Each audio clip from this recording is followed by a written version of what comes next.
नमस्कार, सुप्रभात. मी मनश्री पाठक. आपलं या बुलेटिनमध्ये स्वागत आहे. सध्या आपण बघणार आहोत वेगवेगळ्या क्षेत्रातल्या घडामोडी. टॉप 9 राजकीय बातम्या. काँग्रेसच्या कार्यकारिणी समितीची आज सकाळी 11 वाजता बैठक, तर संध्याकाळी 5:30 वाजता काँग्रेसच्या संसदीय दलाची बैठक होणार. राहुल गांधींच्या विरोधी पक्षनेतेबाबत निर्णय होणार.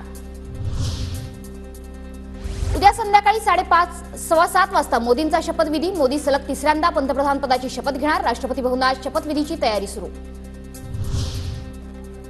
नरेंद्र मोदींच्या शपथविधीच्या पार्श्वभूमीवर दिल्लीत 144 कलम लागू. शपथविधी आधी नो फ्लाय झोन घोषित. मोदींच्या शपथविधीच्या पार्श्वभूमीवर जोरदार तयारी, तगडा बंदोबस्त.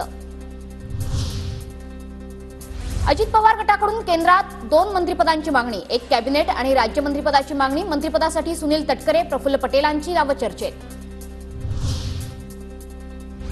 मोदी सरकारच्या मंत्रिपदाचा फॉर्म्युला ठरला. भाजपचे 18 मंत्री तर एनडीएचे घटक पक्षांचे एकूण 18 मंत्रिपदं मिळण्याची शक्यता. शिवसेना, एनसीपी, एलजेपी, जेडीएस, हम पार्टीला प्रत्येकी 1 मंत्रिपद असणार. सूत्रांची माहिती. देवेंद्र फडणवीसांच्या राजीनाम्याबाबत तुर्तास निर्णय नाही. फडणवीसांनी राजीनामा दिल्यास कार्यकर्त्यांच्या मनोबलावर परिणाम होईल. भाजप नेते अमित शहांचं मत.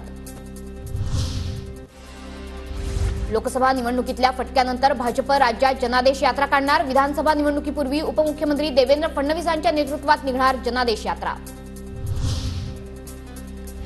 शरद पवारांची भेट घेण्यासाठी काँग्रेस नेत्यांची रीक. काँग्रेस प्रभारी रमेश चन्नीथला, मुकुल वासनिक, विजय वडेट्टीवार, वर्षा गायकवाड, सुनील केदार, असलम शेख यांनी घेतली पवारांची सदिच्छा भेट. पंकजा मुंडे दिल्लीत दाखल. काल नितीन गडकरींची दिल्लीतील घरी भेट घेतली. पंकजा मुंडे दिल्लीतील वरिष्ठ नेत्यांना भेटण्याची शक्यता.